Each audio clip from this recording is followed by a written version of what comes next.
नमस्कार, मुकाबला में आपका स्वागत है। मैं हूं संकेत उपाध्याय। तो ये जो विपदा आन पड़ी है हमारे ऊपर, जिसका नाम है कोरोना वायरस और उसकी दूसरी लहर, अब ऐसा लग रहा है कि विपदा में भी एक विपदा आ गई है और उसका नाम है ब्लैक फंगस। आप देखिए कि किस तरीके से शुरुआत से ही एक शब्द जो है वो कॉमन रहा है, स्थिर रहा है, और वो शब्द है कमी। सबसे पहले बेड की कमी, अस्पतालों की कमी, वैक्सीन की कमी, दवाई की कमी, ऑक्सीजन की कमी, और इन सब कमियों से किसी तरीके से लड़खड़ाते जूझते हम थोड़ा सा आगे बढ़े, रेंगे, तो अब ब्लैक फंगस आ गई, नई विपदा। तो अब ब्लैक फंगस की दवाई की भी कमी। क्या है ये ब्लैक फंगस? क्यों ये भी महामारी का रूप लेता जा रहा है कि अब केंद्र सरकार का यह कहना है कि आप इसको महामारी की तरह ही ट्रीट करें? ये नौबत क्यों आई? और ऐसा क्यों नहीं हुआ कि जब हम ये लड़ाई कर रहे थे तो जो लोग सोच रहे हैं कि हमारी योजना ऐसी होगी, वैसी होगी, हम फिर ये कदम उठाएंगे, उन्होंने ये चीज क्यों नहीं सोची कि उपचार में ब्लैक फंगस भी हो सकता है और अगर होगा तो उसकी दवाई की जरूरत पड़ सकती है? ये काम सब रिएक्शन में क्यों हो रहे हैं? इसी पर होगा हमारा आज का मुकाबला। क्या है वजह, सरकार के मन में क्या है, जानकारी क्या है, इन सब चीजों पर चर्चा करेंगे और कुछ डॉक्टरों से भी बात करेंगे जो सही में ब्लैक फंगस के मरीजों का इलाज कर रहे हैं। सबसे पहले मैं स्वागत करना चाहता हूं हमारे विशेष अतिथि डॉक्टर NK अरोड़ा। आप चेयरमैन हैं कोविड वर्किंग ग्रुप NTAGI, यानी कि national technical advisory group on immunisation. Doctor Arora, आपका बहुत बहुत स्वागत NDTV इंडिया में। मैं सबसे पहले सवाल आपसे यही पूछना चाहता हूं कि ऐसा क्यों हो रहा है, किस वजह से हो रहा है ब्लैक फंगस? क्या ये कुछ डॉक्टरों का कहना है स्टेरॉइड्स बहुत जबरदस्त इस्तेमाल की जा रही है, उसकी वजह से हो रहा है? कुछ का कहना है कि ऑक्सीजन जो है वो क्योंकि इंडस्ट्रियल ऑक्सीजन प्रयोग में लाई जा रही है, वो मेडिकल ऑक्सीजन नहीं होती, उसकी वजह से हो रहा है। दिक्कत ये है कि लोगों में अब ये जानलेवा होता जा रहा है। तो कारण पता चला क्या हमें? तो धन्यवाद संकेत, आमंत्रित करने के लिए। और अभी आप जो प्रस्तावना में कह रहे थे वो बहुत महत्वपूर्ण मुद्दे हैं और जिनको समझने की जरूरत है दर्शकों को। तो पहली बात तो ये है कि जो ये ब्लैक फंगस है, ये इसको कॉमन सॉल कहते हैं। ये जो म्यूकर है, ये नॉर्मल आदमियों के मुंह में, नाक में, गले में रिजाइड करता है, मतलब रहता है और कुछ हानि नहीं पहुंचाता है। ये एक बहुत महत्वपूर्ण चीज है। लेकिन ऐसी वो कौन सी परिस्थिति बन जाती है कि ये हानिकारक हो जाता है? यूजुअल क्लिनिकल प्रैक्टिस में हम लोग इसको बहुत रेयरली देखते हैं, साल में थोड़े से केसेस जो दिखाई देते हैं, और वो विशेष तरह के वो केसेस होते हैं जिनका शरीर की प्रतिरोधक शक्ति बहुत कम हो जाती है, उन लोगों में दिखता है, और जिनको स्टेरॉइड्स या कैंसर की दवाइयां वगैरह मिल रही होती हैं। तो ये एक विशेष तरह की फंगस है। एक तो बैक्टीरिया होता है, एक वायरस होता है, और एक ये फंगस है। और फंगस आमतौर पे वैसे भी बहुत मुश्किल होता है ट्रीट करना। पिछले साल हम लोगों ने इतना ज्यादा नहीं देखा था, और उसका कारण ये था कि ज्यादातर को ये नहीं मालूम था। हमें ये तो मालूम था कि ये बीमारी हमारे शरीर की प्रतिरोधक क्षमता को कम कर देती है। नंबर 2, ये बीमारी डायबिटीज वालों में अधिक भयंकर होती है या गंभीर होती है। 2, और मृत्यु की संभावना बीमारी की वजह से डायबिटीज वालों में बढ़ जाती है। उस समय इतना ज्यादा अंदाजा नहीं था कि इसके इलाज के लिए स्टेरॉइड एक मुख्य स्रोत है या केवल तरीका है, क्योंकि बाकी सारी दवाइयां प्लस माइनस वाली हैं।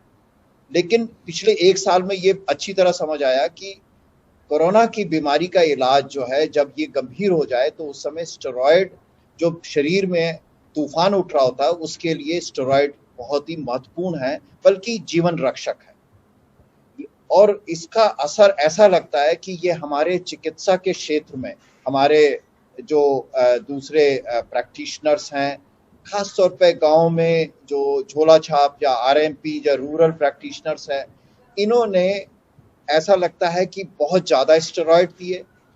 बीमारी के शुरुआती दौर में ही, जब पहले 5-6 दिन में जब वायरस बहुत तेजी से शरीर में ग्रो कर रहा था, उस समय दिया, और कि इस सोच के साथ कि शायद ये बीमारी को गंभीर नहीं होने देगा। लेकिन देखा गया कि 2-3 चीजें जब इकट्ठी मिल जाती हैं तो ये बीमारी को बहुत गंभीर रूप यानी एक नई बीमारी को जन्म दिया है कि अगर व्यक्ति को बहुत सारा स्टेरॉइड मिला है, लंबे समय तक मिलता रहा है, बीमारी के शुरुआती दौर से यानी पहले दूसरे दिन से ही मिलना शुरू हो गया, और इसके नीचे अगर बैकग्राउंड में डायबिटीज है तो म्यूकर माइकोसिस होने का या ब्लैक फंगस होने की संभावना, या अब पिछले कुछ दिनों में हम व्हाइट फंगस भी सुन रहे हैं, वो भी इसी कारण से होता है, बढ़ जाती है बहुत ज्यादा। तो और खास तौर पे म्यूकर माइकोसिस या ब्लैक फंगस जो है ये बिल्कुल शरीर हड्डी को जैसे खा जाता है और एक विद्रूप चेहरे को, मुखौटे को बदल देता है, और काला रंग, क्योंकि इसमें एक ब्लैक पिगमेंट होता है इसलिए इसको ब्लैक फंगस कहते हैं। और अगर इसका सही समय पे इलाज नहीं किया तो जानलेवा होता है, जैसे कि बताया गया 40-50% में ये जानलेवा होता है। तो इसमें हम ये कल भी जैसे आपसे बात हो रही थी कि हमारे जो सहयोगी चिकित्सक हैं, चाहे वो जनरल प्रैक्टिस में या बाकी लोग हैं, उनसे एक विनम्र प्रार्थना है कि स्टेरॉइड का प्रयोग जहां पहले हफ्ते में वो जानलेवा होता है यानी कि म्यूकर वगैरह या ब्लैक फंगस हो जाता है, लेकिन दूसरे हफ्ते में जब बीमारी गंभीर होने लगती है उस मरीज में देखी जाए तो ये तूफान को रोकता है और एक जीवनदायक होता है। तो ये बिल्कुल समझ बहुत जरूरी है। डॉक्टर अरोड़ा, आपकी बात से मैं सहमत हूं, लेकिन ये आगे जो ब्लैक फंगस के मामले होंगे उनको रोकने में हो सकता है मददगार साबित हो। जिनको ऑलरेडी हो गया है उन लोगों का क्या हो? देखिए, दवाई नहीं है, और ये तो ऐसी कोई दवाई नहीं है कि जिसके बारे में हमको मालूम नहीं था। ये दवाई भी अब शॉर्टेज में आ गई। हाँ, अब आपको यहाँ ये बता दूं कि ये जो दवाई महंगी भी बहुत है, एम्फोटेरेसिन भी बहुत महंगी दवाई है, बिल्कुल। और जैसा कि अभी कहा गया कि भाई ये आयुष्मान भारत से इसमें सहयोग होना चाहिए, मैं पूरी तरह इससे एग्री करता हूँ कि ये एक गरीब आदमी के लिए बड़ा मुश्किल हो जाता है, काफी महंगा है। लेकिन यहाँ पर एक चीज और कहना चाहूंगा कि अगर इसका इनडिस्क्रिमिनेट यूज हुआ, अगर हॉस्पिटल में एम्फोटेरेसिन भी नहीं हुआ तो लोगों के गुर्दे खत्म हो जाएंगे। ये बहुत ही टॉक्सिक दवाई है, शरीर के अंदर पोटेशियम की कमी कर देती है, किडनी को खराब कर देती है अगर इसके ठीक से इसका सुपरविजन नहीं किया जाए। तो एक तो ये बहुत जरूरी है कि ये किसी ओपीडी बेसिस पे ये दवाई नहीं। तो डॉक्टर अरोड़ा, आपका ये कहना है कि एक तो स्टेरॉइड का ज्यादा इस्तेमाल से ये बीमारी हो, और फिर इस बीमारी का इलाज करते हुए आप जो दवाई दें उससे गुर्दे को नुकसान हो जाए। हर चीज को नुकसान हो सकता है, इसलिए केवल अस्पताल में जाकर के रहना होगा। बिना अस्पताल के बाहर कई बार हमारे यहाँ ओवर एंथुजियास्टिक जो ट्रीटमेंट होता है कि भाई साहब घर पे पहले से लगवा दिया जाए ना। इस बीमारी का जो म्यूकर माइकोसिस है, अगर इसका शक है तो इसका इलाज, ये दवाई जो एम्फोटेरेसिन बी है, इनफैक्ट जब इसको एम्फोटेरेसिन बी को दिया जाता है तो उस पाइप को, उस नली को जिसमें से दवाई आ रही है, तो उसको ढका जाता है क्योंकि ये लाइट सेंसिटिव होती है।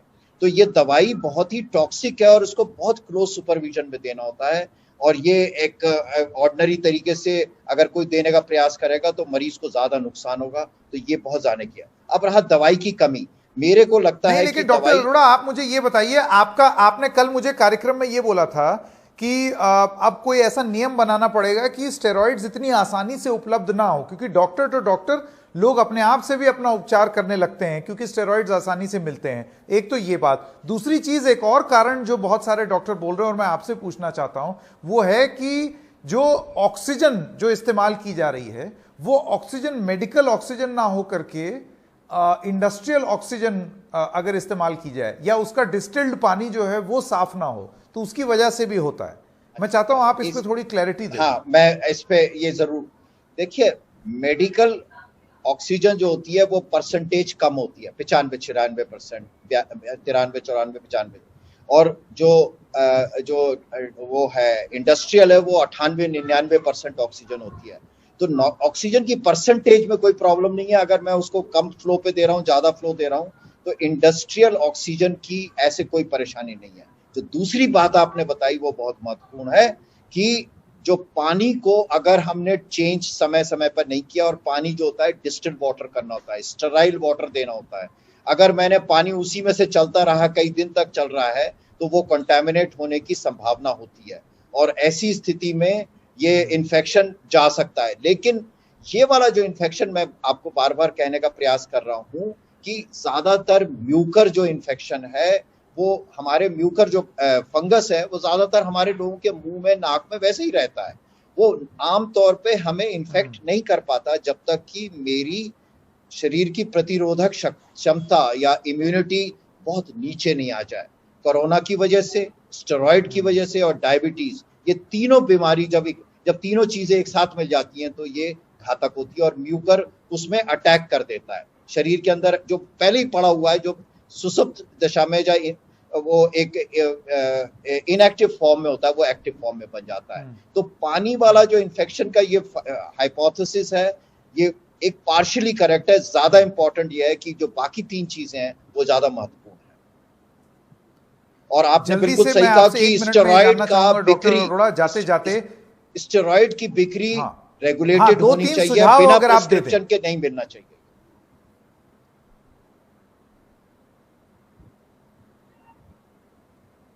जी डॉक्टर अरोड़ा, मैं ये चाह रहा था कि आप जल्दी से जाते जाते कुछ सुझाव दे दें। एक तो आपने बोला कि ये दवाई आयुष्मान भारत के तहत आए, दूसरा आपने बोला स्टेरॉइड्स जो हैं वो ऐसे नहीं मिलनी चाहिए कि लोग भागते चले जाएं, उस पर एक कोई प्रिस्क्रिप्शन होना चाहिए या उस पर कोई रोक होनी चाहिए। कोई और सुझाव जो आपके मन में आए? और तीसरी चीज, एम्फोटेरेसिन बी रेगुलेटेड तरीके से केवल हॉस्पिटल्स को उपलब्ध होनी चाहिए। ये किसी ओपीडी जो चलाने वाला कोई डॉक्टर है, प्रैक्टिशनर है, या घर पे उसको दवाई को बिल्कुल नहीं देना चाहिए। ये बहुत जरूरी है। एम्फोटेरेसिन बी केवल हॉस्पिटल के थ्रू होना अवेलेबल, उपलब्ध रहनी चाहिए, ओपन मार्केट में नहीं होना चाहिए, या किसी को कोई जाए तो उसको मिलनी नहीं चाहिए, केवल हॉस्पिटल को होना चाहिए। बिकॉज ये बहुत टॉक्सिक दवाई है और ऐसी महामारी के दौर में ये और ज्यादा नुकसान कर सकती है। जी, वरना ऐसा ही होगा कि हम लोग एक महामारी से दूसरी महामारी से तीसरी महामारी में ही जाते रहेंगे और पहली महामारी की भी वेव आती रहेगी, फिर भगवान हम लोगों को बचाए। तो इन सब चीजों का ध्यान रखना बहुत जरूरी है। डॉक्टर अरोड़ा, आपने हमें समय दिया, आपका बहुत बहुत धन्यवाद। एक छोटे से ब्रेक के लिए यहां पर रुक रहे हैं। ब्रेक के बाद हम उन डॉक्टरों से बात करेंगे जो कि उपचार में लगे हुए हैं, पहले कोरोना वायरस के मामले और अब ब्लैक फंगस के मामले। उनका क्या एक्सपीरियंस रहा है, उन्होंने क्या जाना है, वो हमें बताएंगे एक ब्रेक के बाद।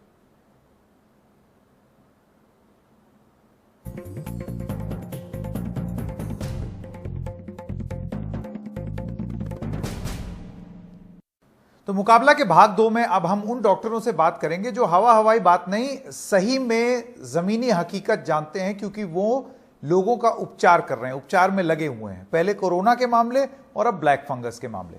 मैं स्वागत करना चाहता हूं doctor Anchin Kalia, senior consultant हैं department of medicine, Mahatma Gandhi hospital, Jaipur. Doctor Kalia, आपका स्वागत है। डॉक्टर CS ग्रेवाल, डायरेक्टर हैं SAS Grewal multi speciality hospital, Ludhiana से। और doctor Ravi Malik, senior consultant paediatrician, director Radix health care. आप तीनों का बहुत बहुत स्वागत है। मैं डॉक्टर कालिया सबसे पहले आपसे शुरू करना चाहता हूं, किस किस्म की आपके तजुर्बे में दिक्कत आ रही है? ये किस स्टेज पर डिटेक्ट होता है कि ब्लैक फंगस हो गया है? उससे निपटने में क्या दिक्कत आ रही है? और क्योंकि ये उपचार बहुत महंगा है, जो हमने डॉक्टरों से सुना है, तो ये अपने आप में कितनी बड़ी चुनौती बन के आ रही है? सबसे पहले आप अपना तजुर्बा बताएं। नमस्कार। हमारे तजुर्बे में जो अभी नए केसेस उभर के आ रहे हैं आफ्टर कोरोना के कॉम्प्लिकेशंस, उसमें से fungal infection is one of the most important. Patients usually 7 to 10 days after discharge हमारे पास आ रहे हैं with complaints of various complaints of nasal stuffiness, मतलब नाक में उनके वो स्टफीनेस हो रही है, मुंह पे स्वेलिंग हो रही है, specially over the eyes, headache and swelling over the face. तो सबसे पहले तो मैं सबको यही कहना चाहूंगी कि बी वेरी अवेयर। जब आपको ये सिम्टम्स आते हैं, लक्षण दिखते हैं आपको फंगल इन्फेक्शन के, तो आपको तुरंत अपने डॉक्टर से संपर्क करना है, क्योंकि इसका जितना जल्दी इलाज होगा, जितना जल्दी आप अस्पताल पहुंचेंगे, जितना जल्दी आप इसको पहचानेंगे, उतना ही आपसे इलाज में जल्दी कर पाएंगे डॉक्टर्स, और उतना ही आपका रिस्क ऑफ लाइफ कम हो जाता है। इतने सारे केसेस हैं, पिछले साल इतने नहीं देखने को मिले, पर इस साल क्योंकि the number of cases of covid are also high, diabetes के पेशेंट्स इंडिया में बहुत ज्यादा हैं। स्टेरॉइड जो हम यूज करते हैं in treatment of Covid patient, which is the backbone of treatment, वो भी यूज होता है इसमें। इस कारण से मरीजों की इम्यूनिटी कम होती है, शुगर के लेवल काफी बढ़ जाते हैं। इन सब चीजों को देखते हुए हम और भी इम्यूनोमोड्यूलेटर्स यूज करते हैं, जैसे टोसिलिजुमैब, इस वजह से पेशेंट्स की इम्यूनिटी कम हो जाती है और 7वें-8वें दिन से लेकर अप टिल 18 डेज मीडियन, जो हम कहते हैं मीडियन 18 डेज पेशेंट्स आते हैं विद दीज कंप्लेंट्स। यूजुअली वही पेशेंट्स हमारे पास ज्यादातर आ रहे हैं जो डायबिटिक हैं, जिनकी शुगर कंट्रोल में नहीं है, जिनका प्रोलॉन्ग हॉस्पिटलाइजेशन रहा है और जिनकी immunity because of any other reason जैसे कैंसर हो या कुछ और कोमॉर्बिड इलनेस हो उसकी वजह से कम रहती है। तो यूजुअली जो पेशेंट्स आ रहे हैं इन डॉक्टर ग्रेवाल, मैं आपके पास, हाँ जी आप अपनी बात खत्म करें डॉक्टर काली जी, आप कुछ कह रहे हैं। हाँ, तो यूजुअली जो हाँ जी, तो पेशेंट्स जो हमारे पास आ रहे हैं, we have a very high index of suspicion. ऐसा नहीं है कि हम लक्षण पहचानने में सब में लोगों को अवेयर कर रहे हैं। We are making different efforts by the government also कि हम लोग पेशेंट्स के ये जो लक्षण है उनको बताएं कि आपके ये हो तो हमारे पास तुरंत पहुंचे, जो भी मैंने आपको भी समझाए हैं। पेशेंट्स आ रहे हैं और उनका प्रॉम्प्ट डायग्नोसिस करके ट्रीटमेंट भी शुरू हो रहा है। जी ठीक है। डॉक्टर अजय स्वरूप चेयरमैन है ईएनटी सर गंगाराम हॉस्पिटल भी हमारे साथ जुड़ गए हैं। डॉक्टर स्वरूप, मैं आपसे ये जानना चाहता हूं कि देखिए, एक तो हो गई इसके इलाज में इस्तेमाल होने वाले इंजेक्शन की उपलब्धता, ठीक है, उसके मुद्दे से तो हम निपट ही रहे हैं। डिटेक्शन एक मामला हो गया। तीसरी जो सबसे बड़ी चीज है डॉक्टर स्वरूप, आपको क्या लगता है वो कितना बड़ा कारण बन जाएगा दिक्कत का, और वो है इसका खर्चा। जरूरी नहीं है कि बहुत सारे लोग इसका, जैसे कुछ डॉक्टरों का एस्टिमेट है कि अगर कोई कॉम्प्लिकेटेड मामला हो उसमें 7-1 लाख रुपए तक खर्च हो सकते हैं इसके उपचार में।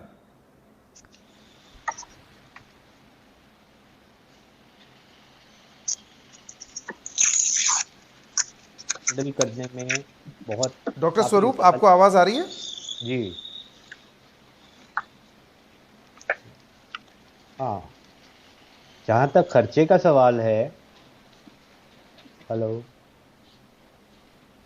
जी मैं सुन पा रहा हूँ, जी बोलिए। जी, जहाँ तक खर्चे का सवाल है तो इसमें खर्चा तो काफ़ी आएगा, क्योंकि सर्जरी होगी, पेशेंट को पहले एडमिशन होगा, पेशेंट की पहले सर्जरी होगी, सर्जरी के बाद उसको एम्फोटेरेसिन बी आईवी लगाया जाएगा जो कि मिनिमम 7 to 10 डेज चलेगा। उसके बाद ऐसे सिक पेशेंट्स में कोमॉर्बिडिटीज़ होती हैं, वंस दे आर एडमिटेड, एक बार अस्पताल में भर्ती होंगे और प्रॉब्लम्स होंगी। So it is a long drawn treatment, difficult treatment, multi speciality की यूज़ होगा। अगर भगवान न करे हमें कोई आई में एक्शन लेना है, सर्जिकल ट्रीटमेंट करनी है, या अगर जॉ में करना है, या अगर उसके तालू में प्रॉब्लम है उसका एक्सिजन करना है, फिर उसकी मॉर्बिडिटी को बाद में ठीक करना है। So overall definitely it is a very difficult disease, it is a difficult disease to treat, difficult technically as well as cost wise. Definitely cost तो काफ़ी पड़ेगा पेशेंट को।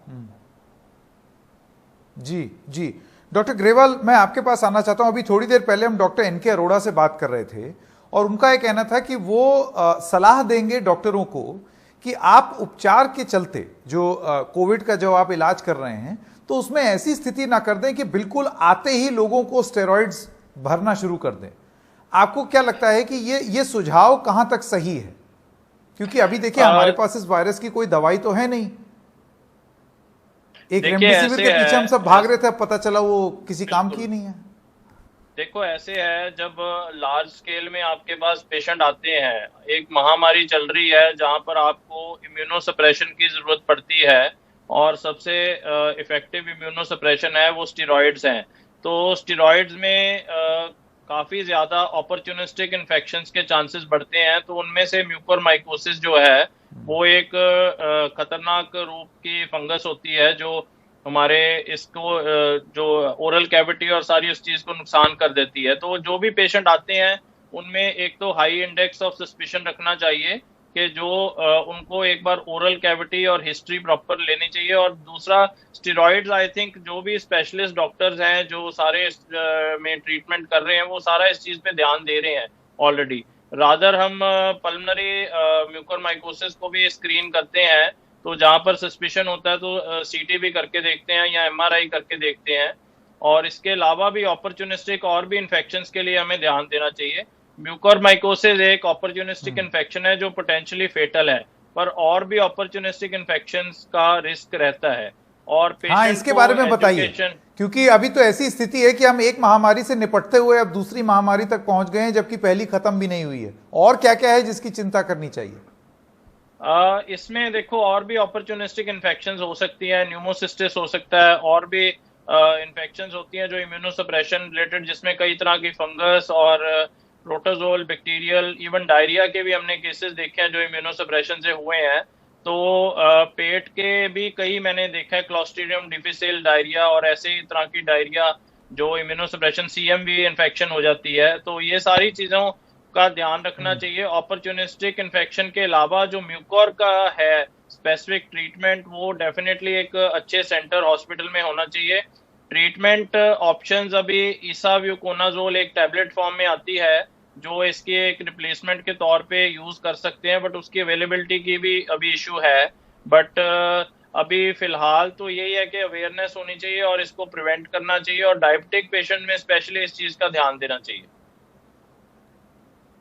जी बिल्कुल डॉक्टर मलिक, अब मैं आपसे आपका तजुर्बा जानना चाहूंगा। देखिए, डॉक्टर्स बता भी रहे हैं, जाहिर सी बात है इस बीमारी का पता था, ब्लैक फंगस का, इसकी दवाई भी है, उपचार महंगा है, हम वो चुनौती भी जानते हैं। लेकिन आपको नहीं लगता कि अगर ये सब चीजें पहले से पता होती कि भाई ये दवाई देंगे तो इसका ये साइड इफेक्ट होगा, इस दवाई से ये होगा, तो उसकी तैयारी भी उसी तरीके से हो सकती है? अब देखिए, आज नई दवाइयों के ऑर्डर दिए हैं तो इन कंपनियों का कहना है हम जुलाई तक दे पाएंगे। अरे भाई, जिसको ब्लैक फंगस अभी हो है वो जुलाई तक थोड़ी इंतजार कर पाएगा, उसको तो दवाई अभी चाहिए, अब वो है नहीं। बिल्कुल सही बात है, क्योंकि जब यह महामारी आई है तो दवाई तो इमीडिएट हमारे को चाहिए। मैं आपके चैनल के थ्रू 2-3 चीजें बताना चाहूंगा। सबसे पहले तो हमारे को इसको अर्ली डिटेक्शन करनी बड़ी जरूरी है ताकि ये बीमारी बढ़े ना। मैं आपको बता दूं, अगर ये बीमारी बढ़ जाती है तो इसके अंदर मृत्यु दर 50% तक भी हो सकता है। क्योंकि मैं कोविड का अस्पताल चलाता हूं तो हमारे इधर भी 4-5 केसेस या डायग्नोज हुए हैं। तो 5 चीजों का आप हमेशा ध्यान रखो। कोई भी कोविड का पेशेंट कोविड से रिकवर कर रहा है या ड्यूरिंग द इलनेस, 5 चीजों में से कोई भी एक चीज होती है, तुरंत अपने डॉक्टर से मिले। नंबर 1, आपको लगता है कि आपका नाक बंद होने लग गया है या नाक में से कोई काला पदार्थ जो है वो ग्रो कर रहा है। आपको लगता है कि एक साइड ऑफ फेस के ऊपर थोड़ी स्वेलिंग आ रही है या एक साइड ऑफ फेस के अंदर पेन होना शुरू हो गया। आपको लगता है कि आपका फीवर सेटल हो गया था कोविड से, लेकिन सडनली हाई ग्रेड फीवर आने लग गया है, या आपको सीवियर हेडेक होनी शुरू हो गई है। ये कोई भी इनमें से आपको अगर सिम्टम्स लगते हैं, या मुंह के अंदर आपको लगता है काले रंग का कुछ फंगस ग्रोथ कर रही है या मुंह के अंदर का कलर चेंज हो रहा है, तो आप तुरंत अपने डॉक्टर से। अगर शुरुआती दौर में हम आते हैं तो इसका इलाज बड़ा सरल है, बड़ा सिंपल है, ठीक हो जाता है। दूसरा, आपने बड़ी अच्छी चीज बताई है कि इसमें खर्चा काफी लगता है। इसके अंदर 3-4 अनुभवी और मजबूत टीम हमें चाहिए डॉक्टर्स की, जिसमें ऑफ्थेल्मोलॉजिस्ट भी चाहिए, दूसरा ईएनटी का स्पेशलिस्ट भी चाहिए, इंटेंसिविस्ट भी चाहिए और इन्फेक्शन कंट्रोल वाला भी आदमी चाहिए। तो 5-6 हमें डॉक्टर्स की जरूरत पड़ती है। केवल दवाई की बात करें तो एक हेल्दी एडल्ट के अंदर कम से कम 2-2.5 लाख रुपए की तो सिर्फ दवाई का भी खर्चा आ जाता है। आपकी बात बिल्कुल सही है, ऑपरेशन करना पड़े, हॉस्पिटल में स्टे हो तो उसमें खर्चा काफी ज्यादा आता है। बेसिक चीज इसमें यही है कि अगर हमने शुरुआती दौर में, क्योंकि एपिडेमिक चल रहा है, हाई इंडेक्स ऑफ सस्पिशन रखना बड़ा जरूरी है। कहां पर? कोई भी व्यक्ति जिसको कोविड है, उसको डायबिटीज भी है, उसको आईसीयू में भी रखा गया है, उसको ऑक्सीजन पे भी चला है और वो स्टीरॉइड्स पे भी चला है। ये 5 चीजें, कोई भी व्यक्ति, ये एक फिट वल्नरेबल कैंडिडेट है इस फंगस की ग्रोथ का। इसके ऊपर ग्रोथ कर जाती है फंगस और उसके बाद में जो है ये आप म्यूकोरमाइकोसिस हो जाती है। अब ये बीमारी क्योंकि एपिडेमिक प्रोपोर्शन ले रही है, आपकी बात बिल्कुल सही है, दवाइयां तुरंत होनी चाहिए, चाहे आप इमीडिएटली बाई एयर जो है वो इंपोर्ट कीजिए या जो मर्जी कीजिए, लेकिन ये फंगस में दवाई, ये कोई रेमडेसिविर जैसी दवाई नहीं है कि ये मैजिक बुलेट है। जो ये एम्फोटेरेसिन जो है ये वाकई ही इस फंगस के लिए काफी कारगर है। तो ये दवाई तो हमें चाहिए ही चाहिए, जैसे रेमडेसिविर एक वीक दवाई, लेकिन अगर इसका ज्यादा इस्तेमाल हो जाए तो फिर गुर्दे को भी नुकसान पहुंचा देती है। तो कहीं ऐसा ना हो कि एक इलाज करते करते हम दूसरी बीमारी खड़ी कर दें। इसकी भी एक चुनौती कई डॉक्टरों ने प्रस्तुत की है। देखिए ये हर दवाई के अपने साइड इफेक्ट होते हैं। एम्फोटेरेसिन बी का डेफिनेटली गुर्दे के ऊपर साइड इफेक्ट होता है, लेकिन हेल्दी गुर्दे के ऊपर ऐसा नहीं है कि एकदम से साइड इफेक्ट करेगी। अगर इसकी दवाई की जरूरत है और म्यूकोरमाइकोसिस है तो ये लाइफ सेविंग यही दवाई है, हमें देनी पड़ेगी। गुर्दे खराब होने की संभावना थोड़ी सी रहती है, बहुत कम होती है। हेल्दी गुर्दों के ऊपर एकदम से ऐसे अटैक भी नहीं करती। इस तरह से तो हम दवाई भी नहीं दे पाएंगे। ये दवाई जो है यही एक विकल्प है, और ये काफी हद तक मैजिक बुलेट भी है। और दूसरा, अगर ये फिर भी बीमारी आगे बढ़ जाती है, लेकिन तो दवाई सर्जरी हो करनी भी तो पड़ती है, कई सबसे बार बड़ी तो आंखें चुनौती निकालनी अभी यही है, पड़ती वो दवाई ही आंखें नहीं है। जाती। बिल्कुल, इसीलिए बिल्कुल, ऑप्टोमोलॉजिस्ट दवाई की होनी जरूरत बड़ी है। जी जरूरी है। डॉक्टर ये कालिया, आपकी मैं बात आपके बिल्कुल पास ठीक है, वापस आना दवाई चाहता होनी हूँ। बहुत जरूरी है। हाँ डॉक्टर कालिया, मैं आपके पास वापस आना चाहता हूं। देखिए, क्योंकि आप जयपुर में हैं, राजस्थान के भी जो ग्रामीण इलाके हैं वहां से भी बहुत सारे मरीज आते होंगे। अगर शहरों में ये मामला डिटेक्ट हो रहा है तो आप सोचिए गांव देहात में कितनी बड़ी दिक्कत होगी कि पता ही नहीं चलता होगा लोगों के बारे में। ऐसे कोई लोग आए हैं आपके अस्पताल में। दूसरी एक चीज मैं ये पूछना चाहता था, कई डॉक्टरों का ये कहना है कि स्टेरॉइड्स के दुरुपयोग की वजह से ये एक कारण हो सकता है कि जिसको ऑलरेडी डायबिटीज है उसको आपने स्टेरॉइड्स भी ओवरडोज दे दी, जिसकी वजह से ये हो गया।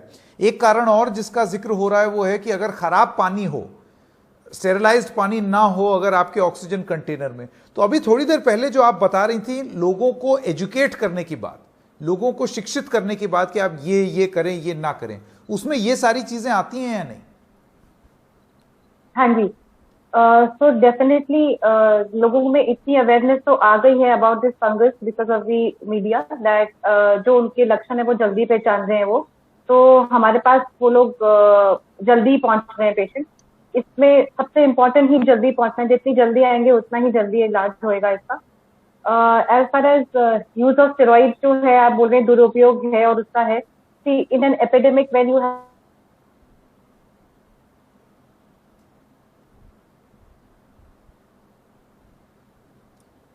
जी डॉक्टर कालिया, आपका कनेक्शन फ्रीज हो गया, हम वापस आएंगे एक बार ये कनेक्शन स्थापित हो जाए तो। डॉक्टर ग्रेवाल, डॉक्टर स्वरूप, मैं आपसे ये सवाल पूछना चाहता हूँ। डॉक्टर कालिया मुझे बताया जा रहा है वापस आ गई जी, आप कह रहे हैं। हाँ, तो जो स्टेरॉइड्स का यूज हुआ that is one of the drugs जो हमारे पास अवेलेबल थी in covid pandemic. It was considered almost as life saving out of all the resources we had. So इसको भी देना जरूरी था in cases where it was required.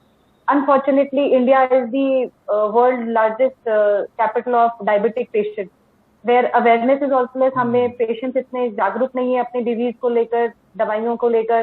Definitely उनकी शुगर हाई रहती है, और इनफैक्ट कुछ मरीज तो हमारे को तभी पता लगते हैं इंडिया में जब उनको फंगल इन्फेक्शन हो जाता है, तब पता लगता है कि उनको डायबिटीज है। तो अवेयरनेस की थोड़ी इस मामले में कमी तो है, एंड बिकॉज शुगर और ये सब इतने हाई हो गए, प्लस डेफिनेटली जो हमारे इंस्ट्रूमेंट्स होते हैं जो जहां से ऑक्सीजन फ्लो जाता है, it can also be contaminated with fungus. तो one of the source of infection was there also. But yes, definitely all the hospitals, अब हम अवेयर हो गए हैं, we are taking steps to curb the use of steroids as well as to sterilize the instruments and everything. The instruments we are using in patients, जो स्पेकुला होते हैं, जो कैनुलास होते हैं, वो सबको हम अब थोड़ा सा वो करने लग गए हैं। अवेयरनेस भी आ गई। जी डॉक्टर स्वरूप, मैं आपके पास आना चाहता हूं। मैं आपसे ये पूछना चाहता हूं एक और चीज जिस पर बड़ी भारी बहस हो रही है ब्लैक फंगस को लेकर के, वो ये है कि डायबिटीज के मरीज तो पहले भी थे तो, और स्टेरॉइड्स पहले भी दी जा रही थी, लेकिन अभी इस बार जो हुआ है ऑक्सीजन बदली है, क्योंकि ज्यादा जरूरत पड़ी तो हम लोगों ने इंडस्ट्रियल ऑक्सीजन भी इस्तेमाल की। क्या ये भी कारण हो सकता है इस फंगल इन्फेक्शन की वजह से? क्योंकि मेडिकल ऑक्सीजन और इंडस्ट्रियल ऑक्सीजन अलग अलग होती है। आपका क्या इस पर है? नहीं, मेरे ख्याल में तो पहली बात तो किसी भी रेगुलर हॉस्पिटल में इंडस्ट्रियल ऑक्सीजन क्यों यूज होगी, that is point number 1। Secondly, अगर टेक्निकली देखा जाए तो industrial oxygen is more pure than medical oxygen. Basically जो प्रॉब्लम ऑक्सीजन से जुड़ी हुई है दैट इज अनहाइजीनिक कंडीशंस, जो आपने सिलेंडर में ऑक्सीजन भर भर के भेजे हैं जगह जगह, क्या वो सिलेंडर बिल्कुल प्रॉपरली स्टरलाइज थे या वो रफ्टेड थे, क्या उसमें फंगस ऑलरेडी ग्रो कर रही थी, या जो पाइप्स आप यूज करते हैं from the cylinder to the patient वो पूरी तरह हाइजीनिक है या नहीं, जो पानी जिसमें से ऑक्सीजन बबल करके पेशेंट में जाती है इज दैट प्योर और no, that these are the factors connected with oxygen, not oxygen per se, as such oxygen में प्रॉब्लम नहीं है, अच्छा। लेकिन ऑक्सीजन को जब आप सोर्स से मरीज तक पहुंचाएंगे, इस दौरान में कहीं कोई ऐसी वो तो नहीं है जहां फंगस से कंटेमिनेट हो गया है वो, और कंटेमिनेट होके फिर वो ऑक्सीजन प्रेशर से आपके अंदर हम डाल रहे हैं। और ये तो बहुत बड़ी चुनौती है भी, क्योंकि आप देख रहे थे इस बार ऑक्सीजन की इतनी जरूरत पड़ी तो लोग खुद सिलेंडर ले जा रहे थे, ले जा रहे थे। बिल्कुल, बहुत हद तक कुछ लंगर लगे, कैंप लगे जिसमें लोग एक दूसरे से मास्क ले लेके पहन रहे थे। तो हाइजीन हो सकता है एक इसमें एक बड़ी वजह बन हाइजीन सके। इम्पोर्टेंट है, जो घर में भी यूज करनी है, पोस्ट कोविड हाइजीन यूज करनी है। जी, आप लोगों की बात से एक चीज तो ये स्पष्ट है, आप सभी डॉक्टरों का बहुत बहुत धन्यवाद, कि जानकारी बहुत जरूरी है।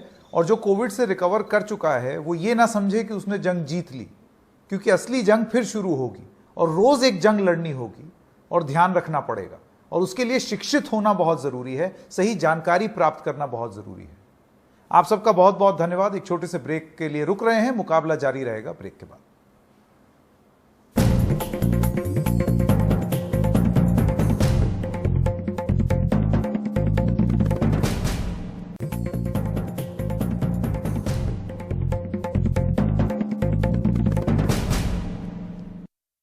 हमारे जो दूसरे प्रैक्टिशनर्स हैं, खास तौर पे गांव में जो झोला छाप या आरएमपी या रूरल प्रैक्टिशनर्स हैं, इन्होंने ऐसा लगता है कि बहुत ज़्यादा स्टेरॉइड दिए बीमारी के शुरुआती दौर में ही, जब पहले 5-6 दिन में जब वायरस बहुत तेजी से शरीर में ग्रो कर रहा था उस समय दिया, और कि इस सोच के साथ कि शायद ये बीमारी को गंभीर नहीं होने देगा।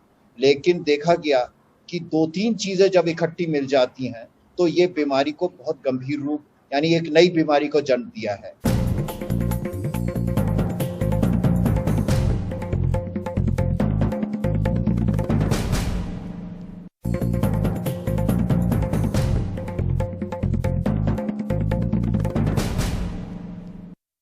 कोविड का अस्पताल चलाता हूं तो हमारे इधर भी 4-5 केसेस या डायग्नोज हुए हैं। तो 5 चीजों का आप हमेशा ध्यान रखो। कोई भी कोविड का पेशेंट कोविड से रिकवर कर रहा है या ड्यूरिंग द इलनेस, 5 चीजों में से कोई भी एक चीज होती है, तुरंत अपने डॉक्टर से मिले। नंबर 1, आपको लगता है कि आपका नाक बंद होने लग गया है या नाक में से कोई काला पदार्थ जो है वो ग्रो कर रहा है। आपको लगता है कि एक साइड ऑफ फेस के ऊपर थोड़ी स्वेलिंग आ रही है या एक साइड ऑफ फेस के अंदर पेन होना शुरू हो गया। आपको लगता है कि आपका फीवर सेटल हो गया था कोविड से, लेकिन सडनली हाई ग्रेड फीवर आने लग गया है, या आपको सीवियर हेडेक होनी शुरू हो गई है। ये कोई भी इनमें से आपको अगर सिम्टम्स लगते हैं, या मुंह के अंदर आपको लगता है काले रंग का कुछ फंगस ग्रोथ कर रही है या मुंह के अंदर का कलर चेंज हो रहा है, तो आप तुरंत अपने डॉक्टर से। अगर शुरुआती दौर में हम आते हैं तो इसका इलाज बड़ा सरल है।